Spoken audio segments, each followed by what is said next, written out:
নমস্কার, কেমন আছো সবাই? আশা করি সকলে খুব ভালো আছো, সুস্থ আছো। ঘরকন্যা লাইফের নতুন আরেকটি কুকিং ব্লগে তোমাদের সবাইকে স্বাগত। তো আজকে চলে এসেছি একটা নতুন রেসিপি নিয়ে, আর রাঁধুনিটাও কিন্তু নতুন। তো চলো তোমরাই দেখে নাও কে রান্না করছে আজকে। তো এই যে এটা হচ্ছে দেশি মুরগি। তো দোকান থেকে একদম সুন্দর করে দেখো পরিষ্কার করে দিয়ে দিয়েছে কেটে, আর বাড়িতে এসে একটু ধুয়ে নিয়েছি ব্যাস। আর এখানে দেখো পেঁয়াজ কুচি দিয়ে তেলের ভেতরে একটুখানি পেঁয়াজ দিয়ে ভাজা করছে। আর এখানে নিল মশলা, তো গরম মশলা আছে, লঙ্কার গুঁড়ো, ধনিয়া গুঁড়ো, জিরা গুঁড়ো আর একটু হলুদ দিয়ে ব্যাস একটু জল দিয়ে গুলে নিচ্ছে মশলাটাকে। আর এখানে আছে এই যে বাটা মশলা। তো বাটা মশলার ভেতরে আদা, রসুন, পেঁয়াজ, লঙ্কা, ধনেপাতা সব একসঙ্গে দিয়ে বেটে নিয়েছে। তো এই যে রাঁধুনি রান্না বসিয়েছে, আর এই যে লবণ দিয়ে দিল স্বাদ অনুযায়ী। তো রান্নাটা কিন্তু খুবই ভালো করে, রাঁধুনিটা বেশ ভালো, হাতটা পাকা, মানে যাই রান্না করুক না কেন খেতে কিন্তু হেভি হয়। তো তোমরা কেউ যদি আসো আমাদের বাড়িতে কখনো, তো আমার হাজব্যান্ডের হাতে রান্না তোমাদেরকে খাইয়ে দেবো, তখন খেয়ে বলবে যে কেমন হলো। আমি সত্যি কথা বলছি না, মিথ্যে কথা বলছি। আর এখানে দেখো মশলাটা দিয়ে একটু ভেজে তারপরে গুঁড়ো মশলা গুলে রেখেছিলো সেই মশলাটা দিয়ে দিচ্ছে, দিয়ে এবার একটু কষিয়ে নিয়ে এবার দিল একটুখানি ঘি। তো আজকে কিন্তু খুব কম তেলে রান্না হচ্ছে, 1 চামচ মতো তেল দিয়েছিল ফার্স্টে, আর এখানে 1 চামচ মতো ঘি দিয়েছে ব্যাস। আর এই যে একটা টমেটো দিল, তো টমেটোটা দিয়ে একটু কষিয়ে নেবে, আর দিচ্ছে সামান্য একটু জল যাতে মশলাটা পুড়ে না যায়।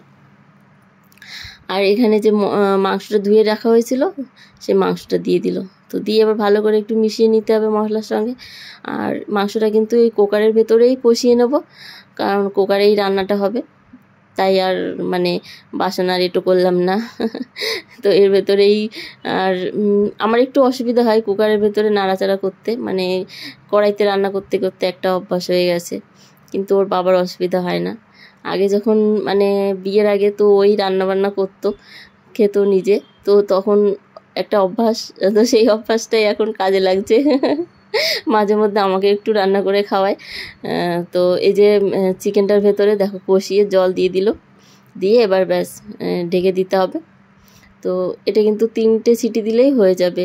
আর কড়াইতে রান্না করতে অনেকটা লেট হয়, মানে মাংসটা গলে না খুব ভালো, তো তার জন্য কুকারে দেওয়া। আর আমার মেয়ে তো ছোট এখনও, ও অত খেতে মানে অসুবিধা হয়, তার জন্য কুকারে দিলে বেশ নরম হয়। আর এখানে রুটি তৈরি করছি, তো রুটি দিয়ে মাংস দিয়ে আজকে রাত্রে খাওয়া দাওয়া হবে। আর আজকে বছরের লাস্ট দিন, তো সেই লাস্ট দিনে আমাদের বাড়িতে যে আজকে এই আয়োজন হয়েছে। আর এখানে আছে যে গুঁড়ো মশলার ভেতরে আছে গোটা গরম মশলা, একটু শুকনো লঙ্কা, তারপরে জিরে আর একটু মৌরি শুকনো খোলায় ভেজে গুঁড়ো করা। তো এই মশলাটাও কিন্তু বেশ লাগে তরকারিতে, নিরামিষ হোক বা আমিষ হোক, যে কোনো তরকারিতে দিলেই কিন্তু ভালো লাগে খেতে। তো চলো রান্নাটা হয়ে গেছে। আর এইদিকে যে অদিতি কেক কাটছে, তো 1 জানুয়ারির জন্য প্রস্তুতি হচ্ছে। তো আমার মেয়ে এমন করে না, বলছে ওর বাবাকে যে আমাকে একটা কাপ কেক এনে দাও, খাবে। তো ওর মাথায় রয়েছে কি যে ও আজকে কেক কাটবে রাত্রেবেলা। তো রাত প্রায় অনেকটাই বেজে গেছে, প্রায় 10:30 11টা বাজে, এখনই কেকটা কেটে নিচ্ছে। আর বলছে যে জেঠুর আজকে জন্মদিন। তো আমাদের বাড়িতে যে দাদাটা এসছে, তো অদিতির জেঠু হয়, তো বলছে আজকে জেঠুর জন্মদিন, তাই কেক কাটছে। আর ছোট্ট একটা কাপ কেক, মানে দেখে আমার এত হাসি পাচ্ছে, ওর মাথায় যে এত বুদ্ধি কোথা থেকে আসে আমি জানি না। আর এই যে দেখো এখানে চিকেনটা রান্না হয়ে গেছে, আর দেখে বুঝতে পারছো যে তেল কম আছে, কিন্তু খুব সুন্দর হয়েছে, আর খেতেও কিন্তু অসাধারণ লাগে। অবশ্যই একদিন ট্রাই করে দেখো।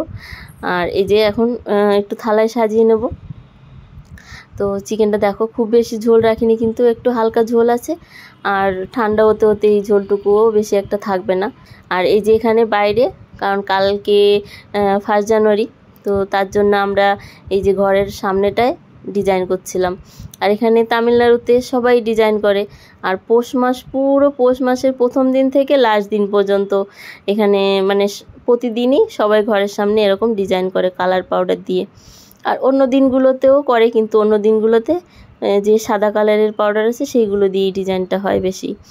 আর কোনো অকেশনে কোনো অনুষ্ঠান হোক তখন এই কালার দিয়ে ডিজাইন করে, খুবই ভালো লাগে দেখতে। আর এই যে দেখো এখানে কালার করা হচ্ছে, তো ভেতরটাতে আগে কালার করে নেব আর সাদা দিয়ে পরে আউটলাইন করা হবে। তো কালারটা করার পরে দেখবে কতটা সুন্দর লাগে দেখতে। আর আমিও করতে পারি, কিন্তু খুব বেশি বড় ডিজাইন করতে আমার একটু অসুবিধা হয়। আর এখানে এসে আমিও কিন্তু এইভাবে ডিজাইন করা শিখেছি এদের কাছ থেকেই। তো আগে যেখানে থাকতাম সেখানে একটা আন্টি ছিল, সেই আন্টিটা আমাকে শিখিয়ে দিয়েছিল কি করে পাউডারটা ধরতে হয়, কি করে মানে ছাড়তে হয় হাতের থেকে, তাহলে ডিজাইনটা খুব ভালো আসে, মানে শেপটা ভালো হয়। তো আমিও ওখান থেকেই শিখেছি আন্টির কাছে। তো এদের মতো তবুও অতটা ভালো পারি না, যাই হোক কিছুটা আলপনা করতে পারি, সেই আন্দাজেই আমি আমার মতো ডিজাইন করি।